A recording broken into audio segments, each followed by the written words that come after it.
Yeah. Hey, Seth. This is new. I know we're doing this, and I'm thinking, why don't we do this more often, right? hmm Just be in the same space. My computer is down, and so I'm thankful for the people who are working on it and plans for what is next. But anyway, so we are together hmm for the Yep. midweek update, and we just wanted to first just look back and thank everyone who helped out with the council meeting and putting everything together and the information in a way that it seemed like for folks, people were able to digest fairly well because I thought the our time together was fruitful.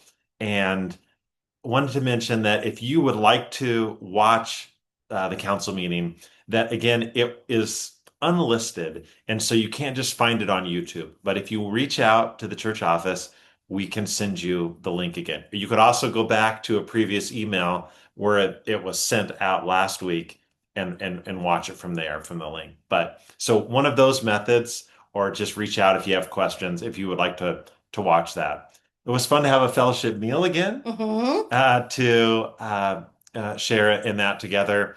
And anyway, just be in one another's presence. So that's looking back a little bit.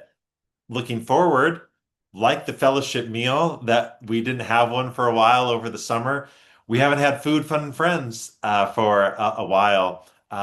And we have one this Friday at 6 p.m. So RSVP if you can, so we know how much pizza to order. We're gonna have pizza this month. You're welcome to bring a favorite snack, favorite game, or just come and we'll have enough stuff provided for the evening. So that's at 6 p.m. this Friday. All right. And then on Sunday, October 5th, I will be preaching, and we are launching a month-long theme for worship called Troubling Texts for Troubling Times. And these 4 Sundays will come out of the book of Jeremiah. So go ahead and read Jeremiah if you would like to. We'll be talking about the potter from chapter 18 on Sunday. Also, on October 5th, it is the final Sunday for the Nurture Commission small group sign up. Now, you've been hearing about these. We have two personal storytelling signups. One that will be figured out after we know who's signed up for it in terms of place and time and day of the week. And then we have another option if you want to have a personal storytelling option at Timbercrest to make it easier for some folks. You may think you know people. I guarantee there's some things that will deepen your understanding of folks. So these are wonderful small groups. We also have the Celtic book reading group that David talked about in church on Sunday. So you can sign up for that. And we have a grief support small group that you can sign up for. So all four of these can be signed up for on Sunday. And then we're closing the sign up, not to exclude anyone, but we do have to organize it. So Sunday's your deadline. You can email me, you can email the church office, or just sign up in the narthex. I've really enjoyed all of Nurture's updates during our announcements. They're really enlivening our time. So that goes for any commission. If you want to, uh, if you're passionate about something and you're sharing something, let's share it in the announcement time. Mhm. So I'm really grateful for these small group opportunities. I wanted to also mention something that Fellowship is doing, and you may have seen it in the newsletter, the first starts of it. But Fellowship Commission would like to have a gathering, and Joel Eichenauer and Lori Zimmerman have graciously opened their home for this event. It's going to be on November 2nd from 3:30 to 6 p.m. And it is for folks ages 22 through 50. And if uh, so, we are going to send invitations out to folks, but we're also wanting to let people know if there's somebody in that age range that you think we should reach out. Maybe they don't attend church very much, or they grew up in the church, but you want us to extend an invitation to them to this event.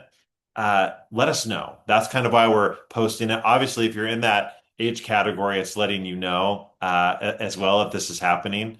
That we will provide some childcare that day, as it is in that age range, but it is just for adults. So youth will be providing some childcare at the church.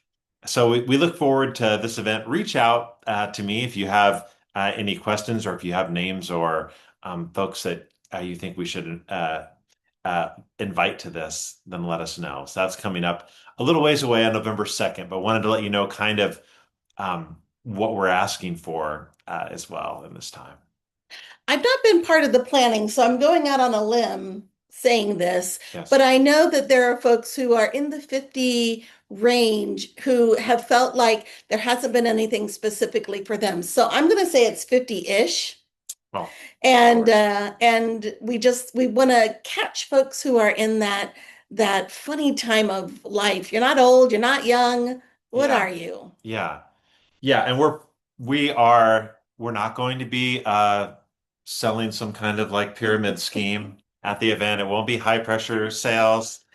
It's just going to be a fun time. There'll be some activities, there'll be some opportunity just to be together, have some food, and enjoy one another's company and make some connections and maybe think about some future ways to continue connection for folks in those age ranges. That's great. That's great. Yeah. One of our strengths as a congregation is worshiping together. Well, three strengths: worshiping together, serving together, and building deeper relationships with each other. So, Yeah. mhm. Hmm. I think I think that that's that's it. all. Yeah. Okay. Have a great week, everyone. Yeah. Bye, everyone.